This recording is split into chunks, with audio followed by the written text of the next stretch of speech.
My name is Cassandra Wilson, though almost everyone calls me Cassie. I'm 34 years old, and everything changed last Tuesday when I glanced down at my lottery ticket and realized the 6 numbers staring back at me meant I was suddenly $47 million richer. My hands shook as the reality began to sink in. When the shock finally settled, something unexpected followed: clarity. I knew immediately that I wouldn't tell a single person. Money and my family have never coexisted peacefully, and experience had already taught me what silence could safeguard. If you're watching right now, tell me where you're tuning in from. And before I explain the decision that reshaped my future, don't forget to like this video and subscribe. I share real stories about loyalty, betrayal, and the fragile line that separates them. Before that life-altering Tuesday, my days were painfully predictable. I worked as an accountant at a small marketing firm in Portland. I earned enough to survive, but never enough to feel secure. My one-bedroom apartment on the outskirts of the city was modest and unremarkable, but it was mine, and that independence mattered. Every morning started at 6 with coffee and a quiet sense of dread over deadlines and bills. Work consumed most of my energy, especially during tax season, when 60-hour weeks blurred together until weekends barely felt real. And then there was my family. Complicated doesn't even come close. My parents, Gregory and Diane Wilson, divorced when I was 14. Within 2 years, both had remarried. My dad, a high school physics teacher, married Stephanie, a real estate agent with tastes that far exceeded his salary. My mom married Warren, a wealthy businessman known for monitoring every dollar like it was under surveillance. Somewhere in the middle of all that chaos were my siblings. My younger sister Lisa, now 30, has always been the family's golden child. Ivy League graduate. Married to Paul, a successful surgeon. 2 beautiful children. A flawless suburban life that looked like it came straight from a catalog. My older brother Jason, 36, was the complete opposite. Smart, charming, and endlessly unstable. He bounced between jobs and relationships, treating family loans like a revolving credit line. The pattern never changed. Panicked phone call, emotional apology, promise to repay, followed by silence until the next crisis. The rest of the family wasn't much easier. My mom's younger sister, Aunt Martha, was the rare exception. Kind, genuine, and dependable.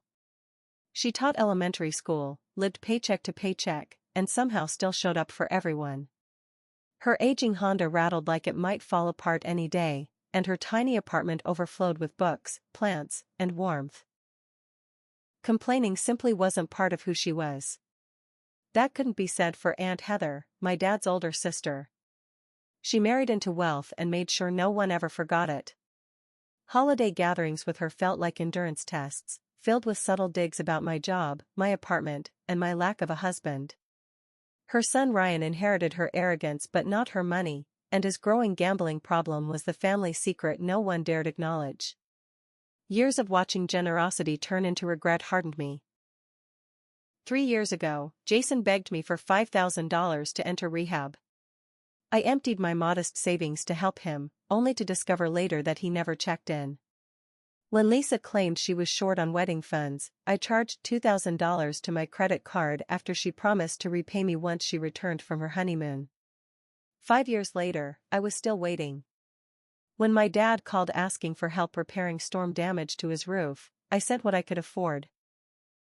Only to see photos weeks later of him and Stephanie relaxing on a beach in Cancun. The only person who truly understood how much these moments hurt was my closest friend, Charlotte. We met in college, and unlike so many relationships in my life, ours never wavered.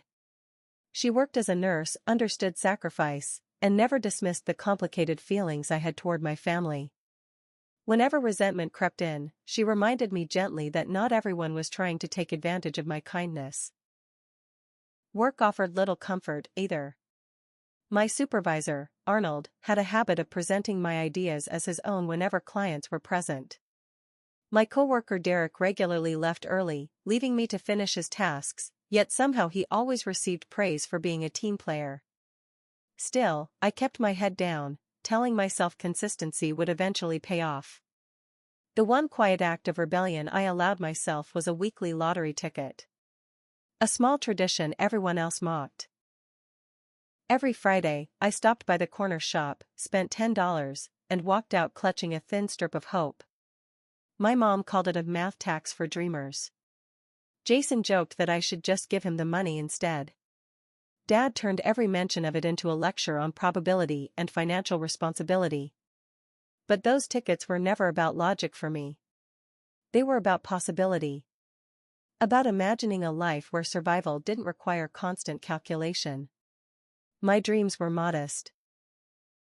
Traveling beyond the fog and fir trees of the Pacific Northwest. Pursuing a master's degree in something that genuinely interested me. Reaching a place where a flat tire or a broken alternator didn't send me spiraling into panic. But reality, until last Tuesday, had other plans. By the time I reached my mid-30s, my life was a careful balancing act held together by spreadsheets and quiet anxiety. Student loans still lingered. Credit card balances refused to shrink. Every month required precision, one misstep and the whole thing could unravel. Groceries, rent, and gas swallowed most of my paycheck before I even had time to breathe. Charlotte and I treated ourselves to dinner out once in a while, but even that meant checking bank balances first. I lived for coupons, tracked store discounts, knew exactly when sales rotated, and could tell you where to find the cheapest decent coffee within a 5-mile radius. My 10-year-old Corolla rattled like it might give up entirely whenever it rained, but replacing it was a fantasy I didn't dare entertain. I'd mastered the art of looking fine. Smiling through conversations while silently calculating costs. Deciding whether I could accept a dinner invitation or needed to come up with an excuse to stay home. That was my normal. Predictable. Occasionally exhausting. Sometimes lonely. But stable enough to feel safe. I never imagined that a small piece of paper could dismantle everything I thought I knew about myself and my family. The irony still gets me. I bought the winning ticket on my 34th birthday.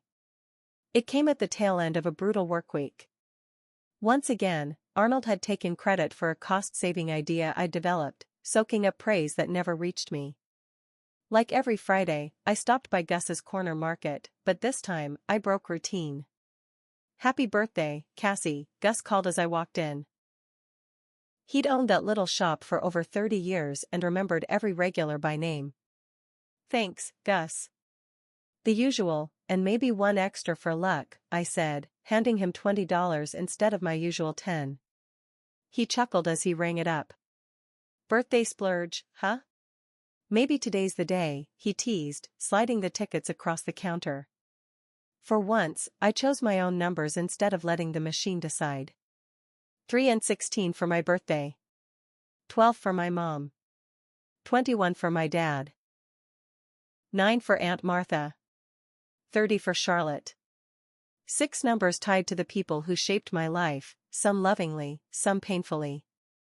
That evening, I ordered Thai food, opened the bottle of wine Charlotte had given me, and celebrated quietly on my couch. The drawing aired at 8, but I barely paid attention, scrolling through photos of other people's extravagant birthday parties.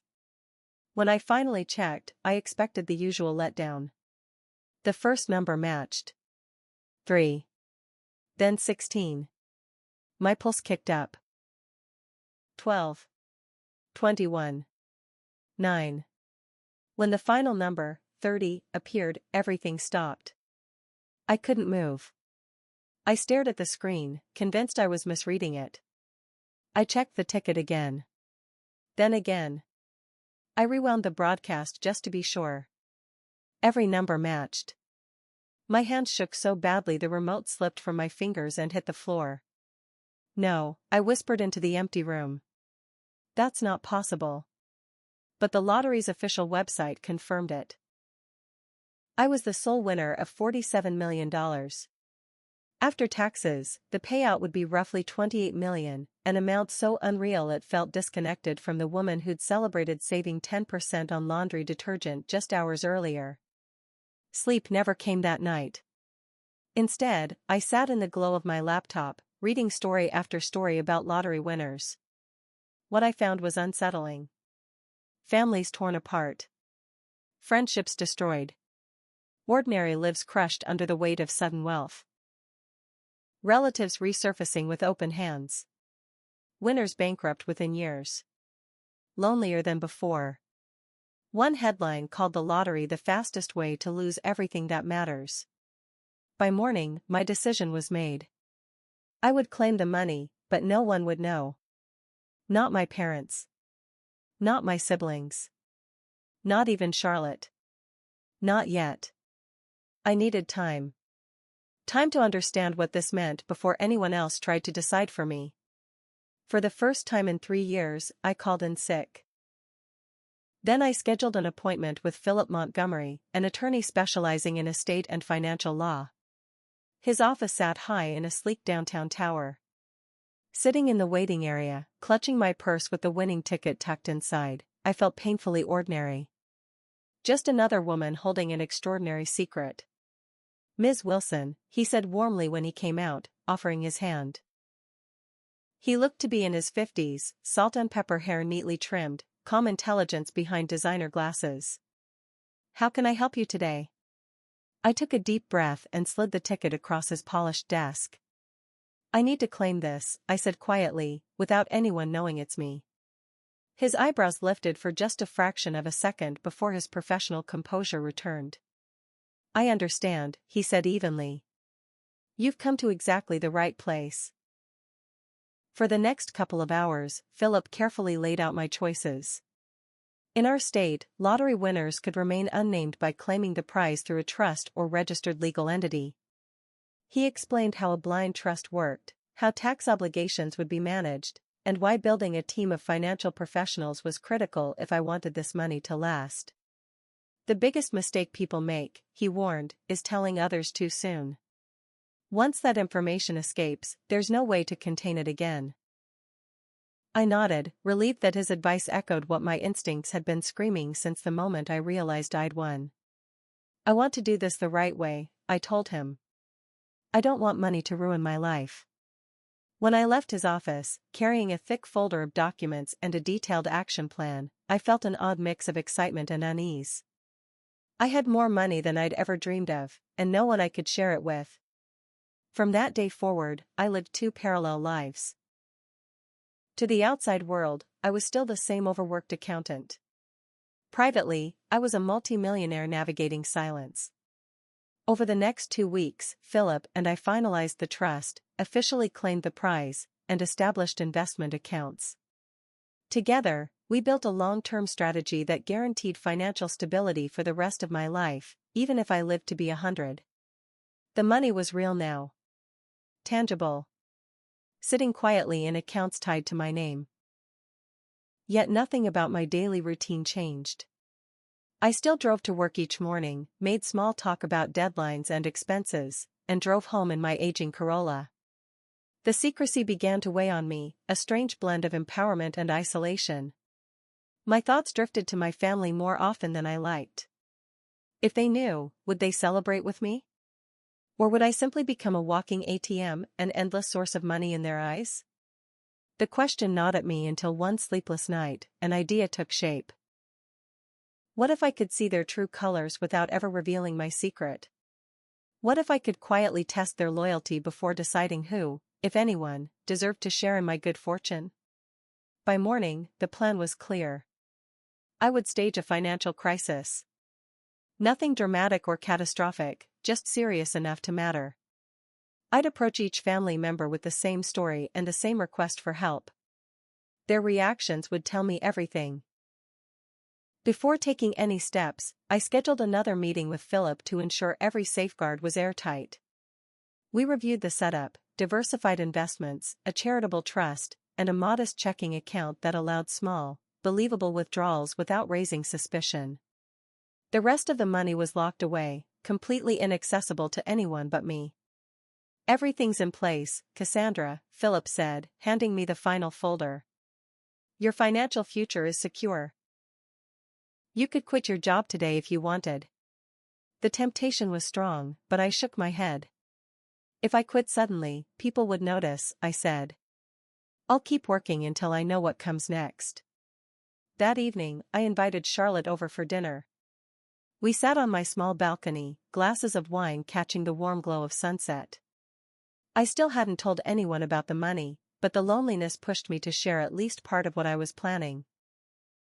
I'm thinking of running a kind of experiment, I said carefully.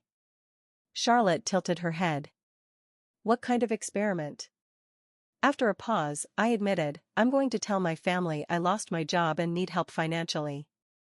I want to see who actually shows up. Who's willing to help when I'm the one struggling? Her expression tightened. Cassie, that sounds manipulative. Why would you do that? Because I'm tired of always being the reliable one, I replied, avoiding her eyes. I want to know if any of them would do the same for me. Charlotte sighed and set her glass down. But deceiving them, it's not like you. Why not just talk to them? Be honest about how you feel? I let out a dry laugh. You know my family. Honest conversations aren't really our thing. You've seen how they treat me. She frowned. This still feels wrong. What are you trying to prove? I'm not trying to prove anything, I said quickly, though even as I spoke, I knew that wasn't entirely true. I just need to know who actually cares about me, and who only sees me as a source of money. She shook her head slowly. Cassie, I think this might hurt you more than them. But I can tell, you've already made up your mind. She was right. By that evening, the plan was fully formed. I settled on a story that sounded believable but not overly dramatic. The marketing firm had collapsed after losing its largest clients. I'd say I was suddenly unemployed and needed $5,000 to cover rent and medical expenses while searching for work. The amount was large enough to matter, but not so large it would raise suspicion, and every person I planned to ask could easily afford it.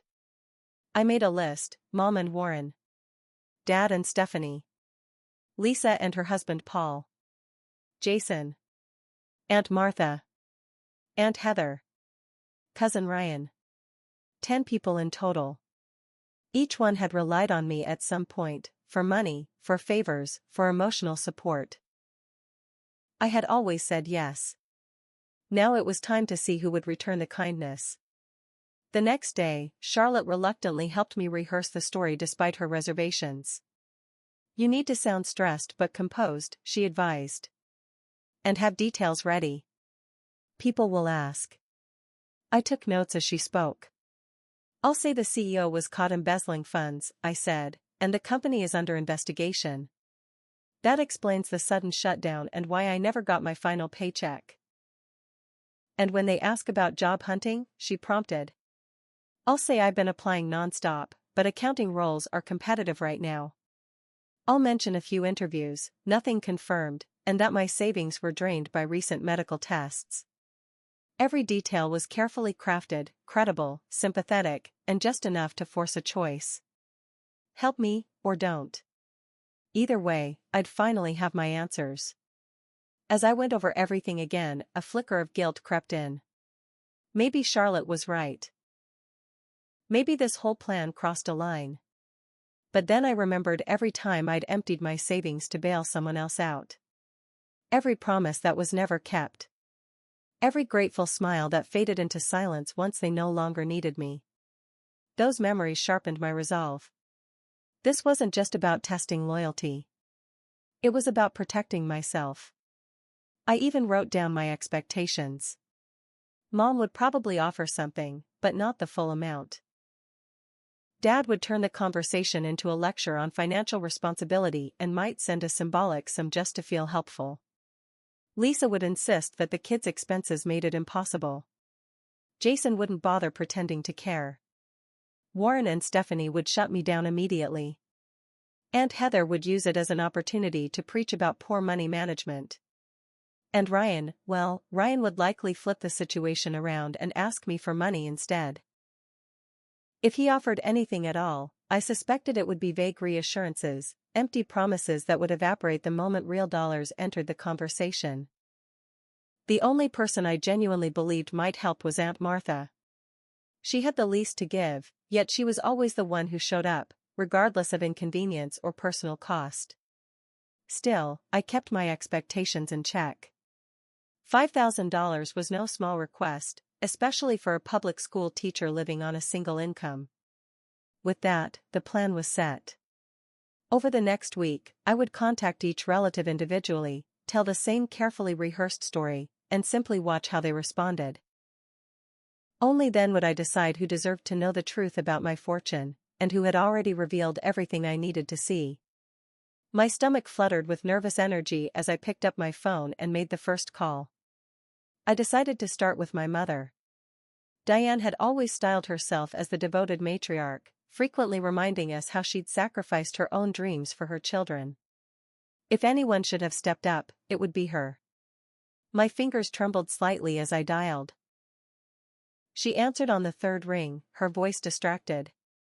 "Hi, Mom," I said, layering just enough strain into my tone to sound convincingly shaken. "It's me, Cassie." "Sweetheart, what's wrong?" she asked immediately. "You sound upset." That was my opening. I launched into the story exactly as planned: the sudden company shutdown, the missing final paycheck, the stress of unpaid rent and mounting medical bills. As I spoke, I could hear her breathing deepen, concern slowly replacing distraction. "Oh, honey, that's terrible," she said finally. "Have you applied for unemployment? And what about your emergency savings?" "I have," I told her. "But unemployment takes weeks, and my savings are gone after covering some recent medical tests." I didn't specify what the tests were. I let her imagination do the work. After a pause, I said quietly, "I hate asking, but I really need help. About $5,000, just to get through this month. I'll pay you back as soon as I can." The silence that followed stretched uncomfortably long. "Oh, Cassie," she sighed at last. "Warren and I just put a down payment on the lake house. Things are pretty tight right now." Her voice shifted, concern giving way to justification. "Maybe you should talk to your father. Or Lisa. Paul's doing well at the hospital, isn't he?" "I'd rather not ask Dad," I said honestly. "And Lisa has the kids and all those private school expenses." "Well," she hesitated. "Let me talk to Warren and see what he says. I can't promise anything. You know how particular he is." I did know. From the beginning, Warren had made it clear that his finances didn't extend to me. His money was for my mother, and for the children they never ended up having. "Okay, Mom," I said softly. "Please let me know soon. The rent's due next week." "I will, sweetheart," she replied. "And I'm so sorry about your job. But you know, these things often turn out for the best. Maybe this is a sign to look for something more stable." After we hung up, I opened the journal I'd started for this experiment and recorded her response. She'd shown concern, yes, but her instinct had been to shift responsibility elsewhere. She hadn't outright refused, but I could already picture how the conversation with Warren would end. A regretful apology. A reasonable excuse. And no money. The next day, I arranged to meet my father, Gregory, for coffee. I chose a busy cafe downtown, hoping the public setting might soften his reaction. The moment I sat down, he looked me over critically. "You look exhausted," he said bluntly. I offered a thin smile and launched into the story I'd rehearsed. He listened the way someone grades an exam, detached, evaluative, nodding occasionally but never showing any real emotion. When I finally mentioned the $5,000, he leaned back in his chair, folded his arms, and let out a long sigh. "Cassandra," he began, slipping into the lecture tone I'd known my entire life. "I've always emphasized the importance of financial discipline. This is exactly why I told you to keep 6 months of expenses saved. What happened to that plan?" "Life happened, Dad," I replied, careful to sound tired but not defensive. "Medical bills, car repairs, you know how it goes. Not everyone can manage that kind of cushion." He shook his head slowly. "And now you expect others to rescue you. Have you examined your spending habits? Do you really need to live in that neighborhood? What about streaming services? Subscriptions add up.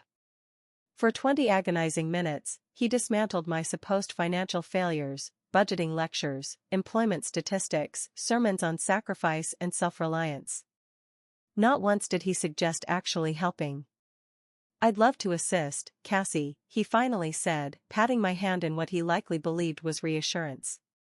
"But Stephanie and I are focused on retirement.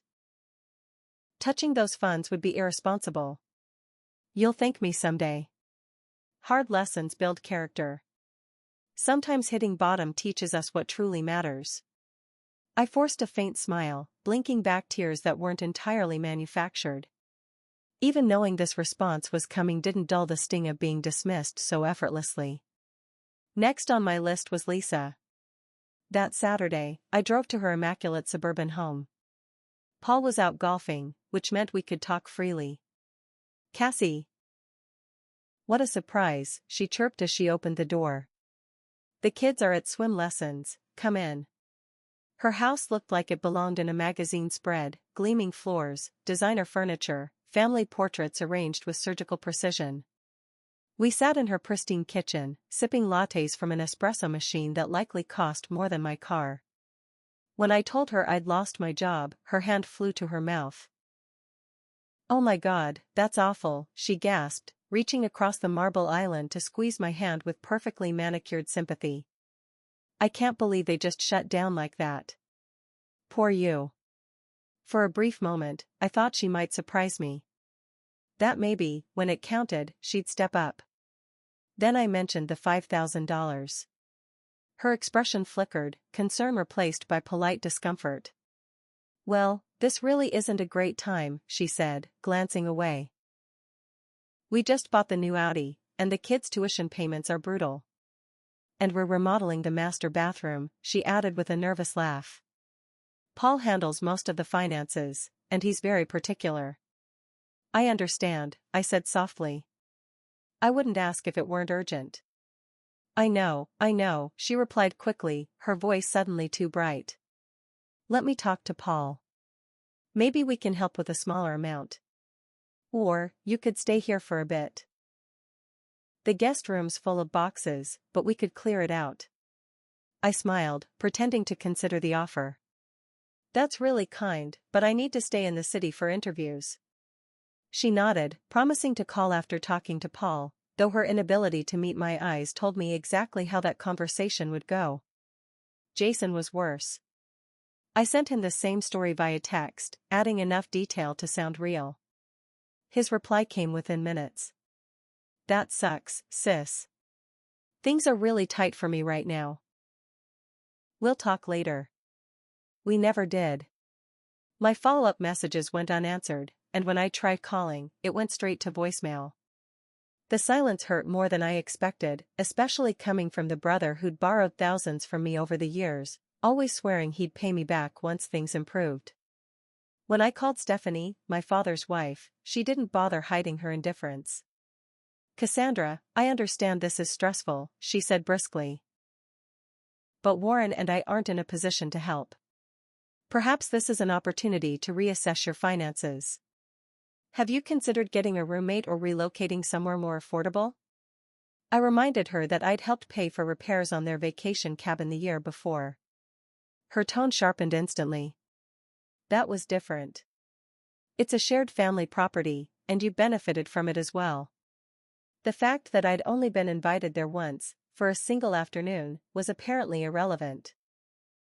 Warren's response made hers seem gentle by comparison. When I called, he skipped pleasantries entirely.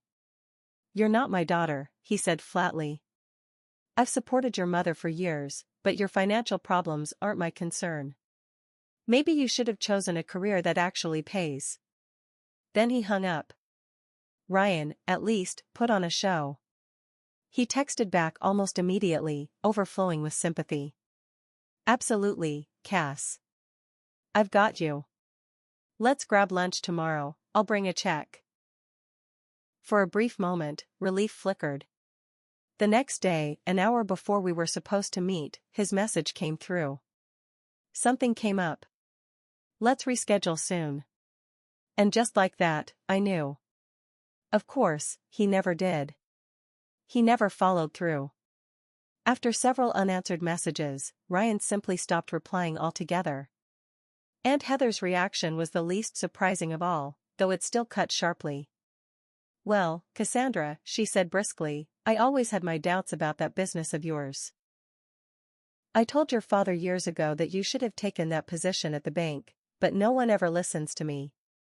What came next was a lengthy lecture on how various relatives had endured financial struggles and pulled themselves up without ever asking for help. By that evening, Lisa texted me, warning that Aunt Heather had already started sharing tales of my supposed financial recklessness with half the family. After a week filled with refusals, excuses, and ignored calls, I felt completely drained. The little experiment had confirmed every fear I'd had. 7 people who had leaned on me in their worst times couldn't offer even modest support when I needed it. Understanding it intellectually didn't make it any easier to accept. Then my phone rang. It was Aunt Martha. "Cassie, honey, your mom mentioned the job," she said, her voice warm and concerned. "Are you managing okay?" I hadn't even reached out to her yet. She'd heard through the grapevine and called first. That alone spoke more than any promise of financial help ever could. "I'm hanging in there," I admitted, my voice betraying more emotion than I intended. "Good. Listen, let's have lunch tomorrow." "My treat," she said firmly. The next day, we met at a cozy little diner near her apartment. Martha looked just as I remembered. Silver-streaked hair tied loosely, jeans, and a cardigan with mismatched buttons, her kind smile lighting up her face. She hugged me tightly before we sat down. "I'm so sorry about everything, sweetheart. That company didn't deserve you anyway," she said. Over lunch, she listened carefully, asking practical questions about my job hunt and even offering to connect me with some of her retired colleagues who might know of openings. When our plates were cleared, she reached into her purse and slid an envelope across the table toward me. "I want you to have this," she said softly. "It's $3,000. I know it's not everything, but it'll help with rent." I stared at it, speechless. "Martha, I can't accept this, it's too much," I protested. "Family helps family," she said, waving off my objections. "And if you need a place to stay to save on rent, my sofa folds out into a bed. It's not fancy, but you're welcome to stay as long as you need." Tears blurred my vision, not the careful, measured kind I had used in the other conversations, but the raw, unexpected kind that comes from truly being seen. "Thank you," I whispered. "Don't worry about paying me back right away," she said, squeezing my hand. "Just get back on your feet, and this time, find a job that makes you happy. Life's too short to stay somewhere that doesn't value you." As we left the diner, she hugged me again. "You're going to be fine, Cassie. You're smart, capable. This is just a detour." Driving home, I held the envelope as if it were sacred.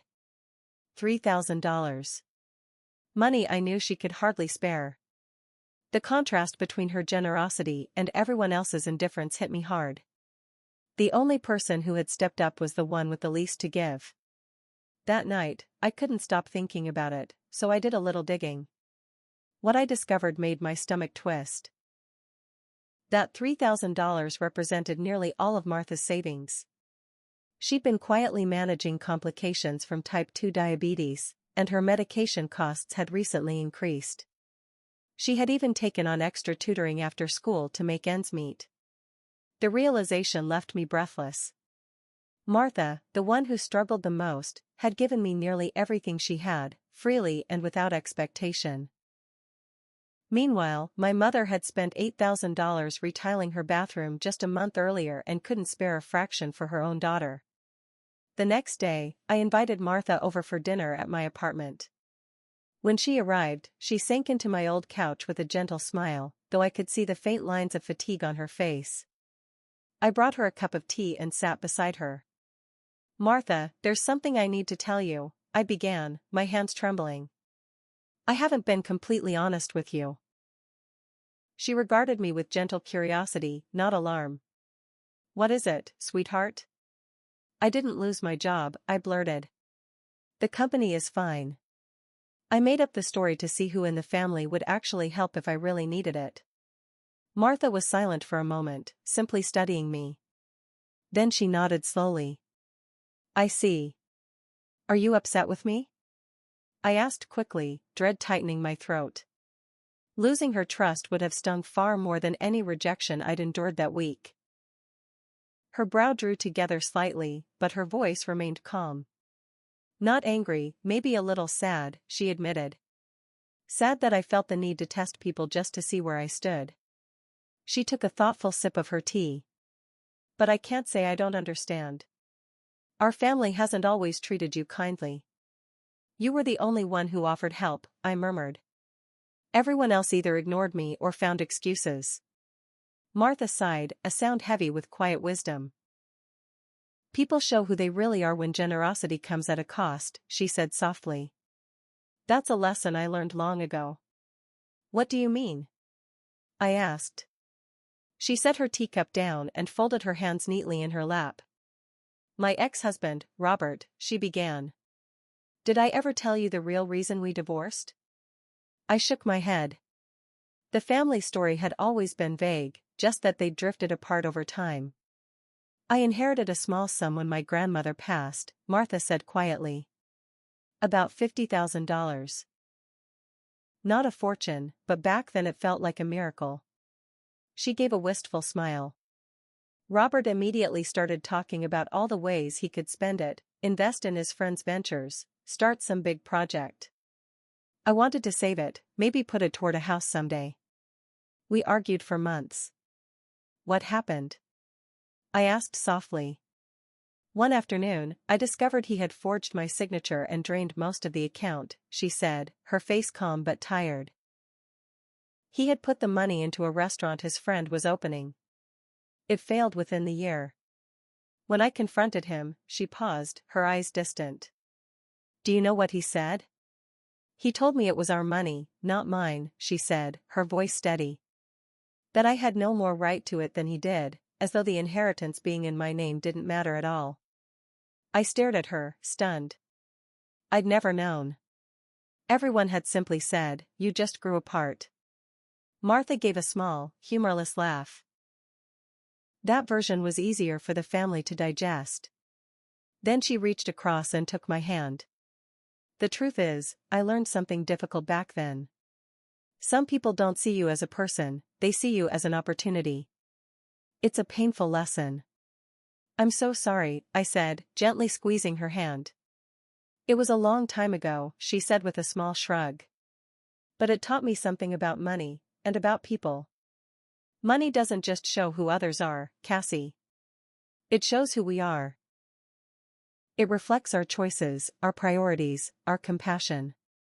It's a mirror, if you're brave enough to look. Her words hit something deep inside me.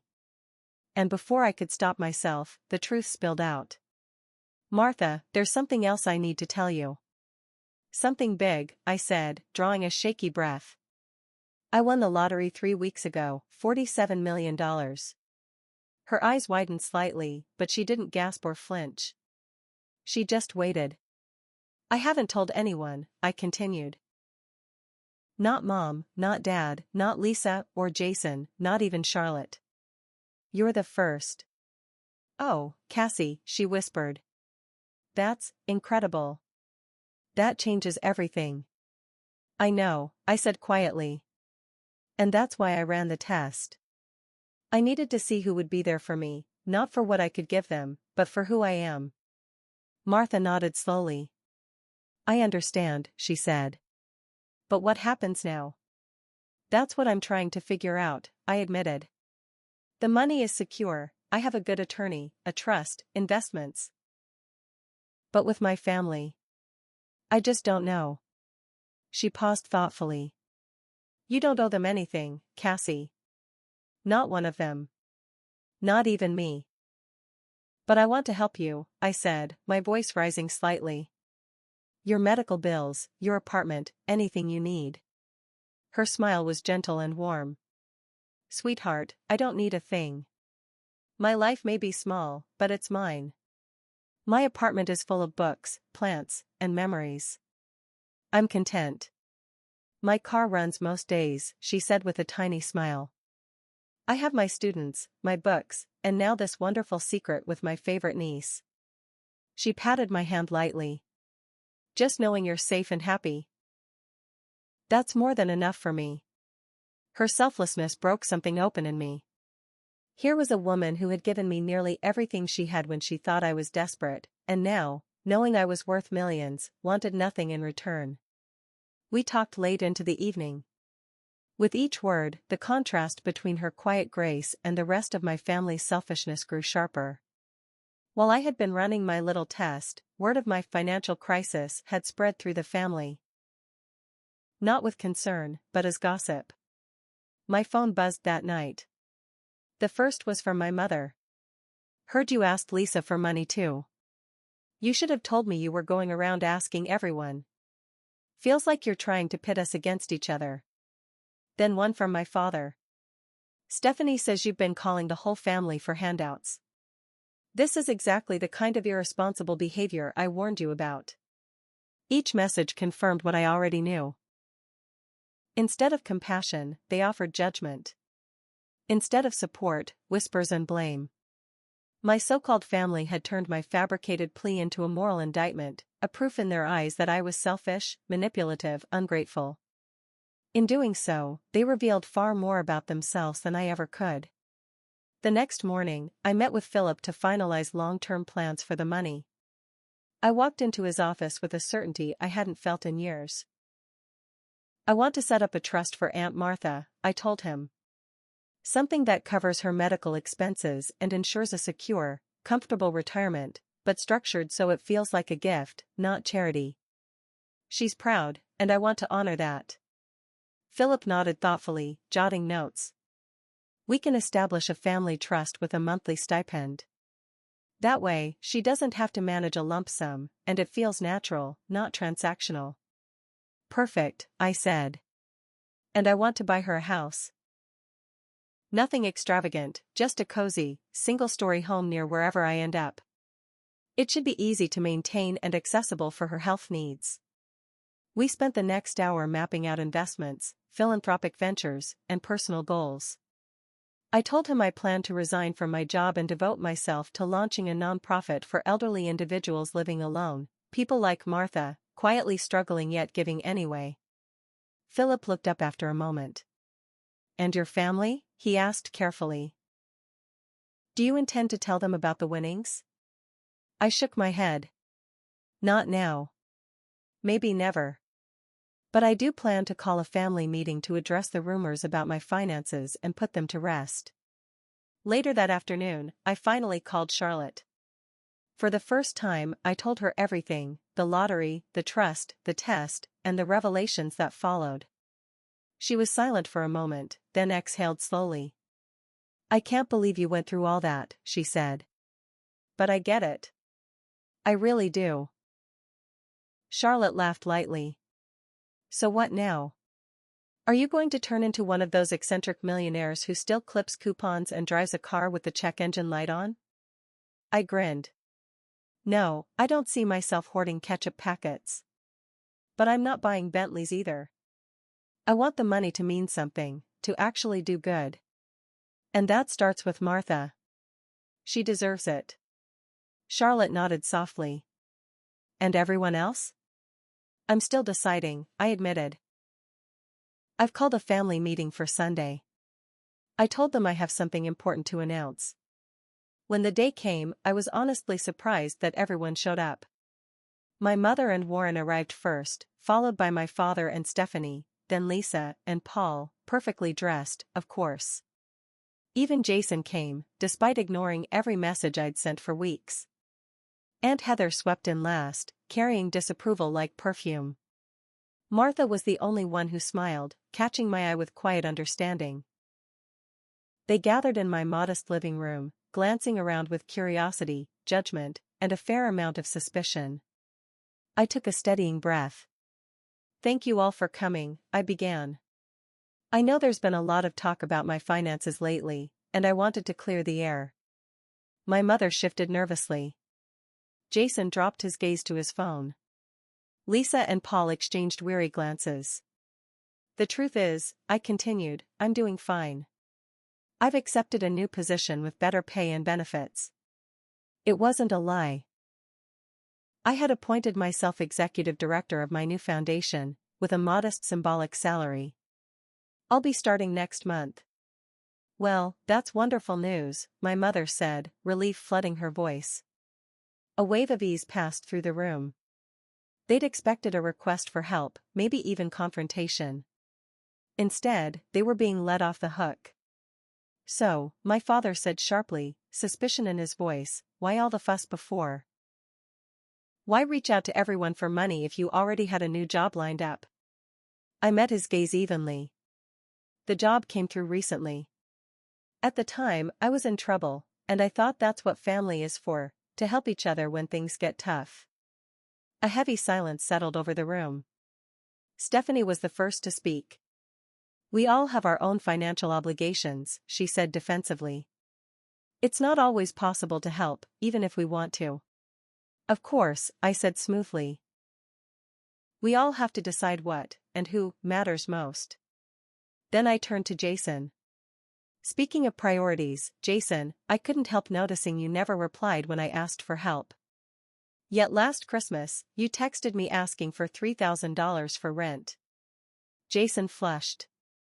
I was dealing with some stuff, he mumbled. I didn't have money to give you then. You didn't even call me back, I reminded him quietly. That wouldn't have cost you a dime. The rest of the meeting unfolded much the same way. I calmly laid out the hypocrisy I'd endured. They squirmed under the weight of their excuses. No one apologized. Instead, they offered rationalizations, deflections, even tried to make me feel guilty for making them uncomfortable. It was astonishing how concern so easily twisted into self-defense. After an hour of awkward conversation and hollow goodbyes, they filed out one by one, leaving behind faint traces of perfume and forced civility. As the door closed behind the last of them, I felt something I hadn't expected. Not anger, relief. I realized I didn't need to reveal my secret to reclaim my power. The money had already done something far more profound. It had freed me to see my family clearly and to set the boundaries I should have drawn years ago. Martha lingered behind, quietly collecting the empty coffee cups and plates. You handled that beautifully, she said softly. That couldn't have been easy. It was easier than I expected, I admitted. For the first time, I wasn't afraid of disappointing them, because I finally understood they had never truly seen me to begin with. She smiled, warm and proud. That's a powerful realization. So, she asked, what comes next? I returned her smile. Next, we start looking for houses. A year later, my life barely resembled the one I'd lived the night I checked those 6 numbers. I owned a beautiful but modest home on a quiet, tree-lined street, with a garden that greeted me in bloom each morning. Just a few blocks away, Martha had her own cozy craftsman bungalow, a single-story home with wide doorways and gentle light, designed for the days when her diabetes made walking difficult. My nonprofit had grown far beyond anything I had imagined. We provided companionship, home maintenance, and emergency financial support to older adults living alone. Many, like Martha once had been, overlooked or forgotten by their own families. Within a year, we had reached more than 200 seniors across the city. Charlotte had joined as our outreach coordinator, her nursing expertise and compassion transforming each visit into something meaningful. Our friendship remained unchanged. We still had our weekly wine nights, only now on my sunlit patio instead of my tiny apartment balcony. As for my family, the dynamic quietly reshaped itself. We still exchanged polite holiday calls, birthday texts, and occasional strained visits. But the illusion of closeness was gone, and with it, much of the pain. Without the constant need for approval or the pretense of intimacy, the distance became peaceful rather than bitter. They still had no idea about the lottery. To them, I was simply thriving in my new career, finally succeeding in a field that suited me. And that was enough. For the first time, success wasn't something I needed anyone else to acknowledge, it was something I could feel. Their vague acceptance of my new job told me all I needed to know about how much genuine interest they had ever taken in my life. Occasionally, the temptation to tell them the truth flickered, especially when Jason called to pitch his latest can't-miss business idea, or when Lisa complained about her kitchen renovation costs. But each time I remembered how they had ignored my pleas for help, and the decision to stay silent became effortless. There were moments, though, when true need overrode resentment.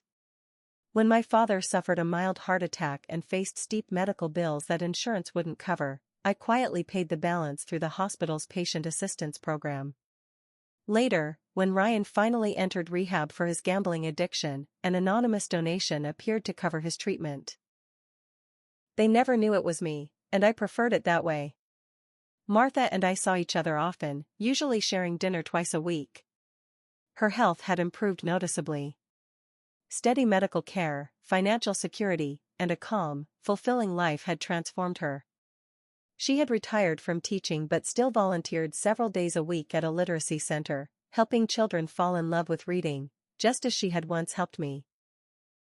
One evening, we sat side by side on her porch, watching the sky shift from gold to violet. She spoke quietly. "You know what amazes me," she said. "How different everything could have been if you'd told them about the lottery from the start." I nodded, imagining that alternate version of my life. "They would have been attentive, affectionate, maybe even helpful," I said with a small smile. "And you'd never have known what was genuine," Martha replied.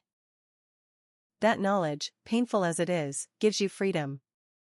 She was right. The experiment, harsh as it had been, had revealed more than I expected. It stripped away illusion, showing me who truly belonged in my life and who simply occupied space. But the most profound lesson wasn't about them. It was about me. Before all of this, I had tied my worth to what I could give, to how much I could sacrifice, support, or rescue others. I had mistaken self-erasure for love, and generosity for belonging. The truth was far simpler, and kinder. Love isn't measured by what it takes from you, but by what it allows you to keep, your dignity, your peace, your sense of self. Martha's love had shown me that real love gives freely, but it also respects boundaries. It doesn't demand repayment, and it never confuses dependence with devotion. Because of her, I had finally learned to live by that truth. It was steady and real, in the quiet moments as much as in the storms. At first, I had kept the truth about my winnings hidden out of fear, terrified that money would warp the people I loved or poison what little trust remained. What I hadn't expected was that the secret would do the opposite. It didn't distort my relationships, it revealed them. It stripped away the layers of performance, exposing with painful clarity who everyone had always been. The money hadn't changed anyone, it simply cast light on their true nature. My world was now richer in ways that had nothing to do with wealth, purpose through my foundation, genuine closeness with Martha and Charlotte, and a grounded sense of self-worth that no external approval could shake. Most of all, I had peace, the kind that comes when you stop chasing validation from people who can't give it. The financial fear that had haunted me for years was gone, and so was the ache to be seen and loved by those who only valued what I could provide. I had finally built a life guided by principle, not by insecurity. Martha reached over, her familiar hand warm against mine. "You did good, kiddo," she said softly. "Not just with the money, with what you learned." I smiled through the swell of emotions in my chest. I had the best teacher.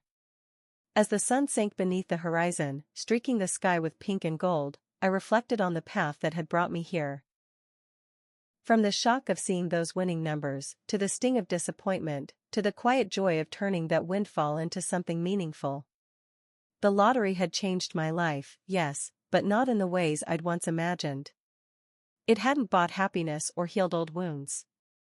It had given me freedom, the freedom to see clearly, choose intentionally, and live honestly. In the end, the most valuable gain wasn't measured in dollars. It was the understanding that the people who truly belong in your life aren't the ones who show up when you have plenty to give, they are the ones who stay when all you can offer is yourself. Have you ever tested someone's loyalty? What did it reveal to you? Share your experiences in the comments below.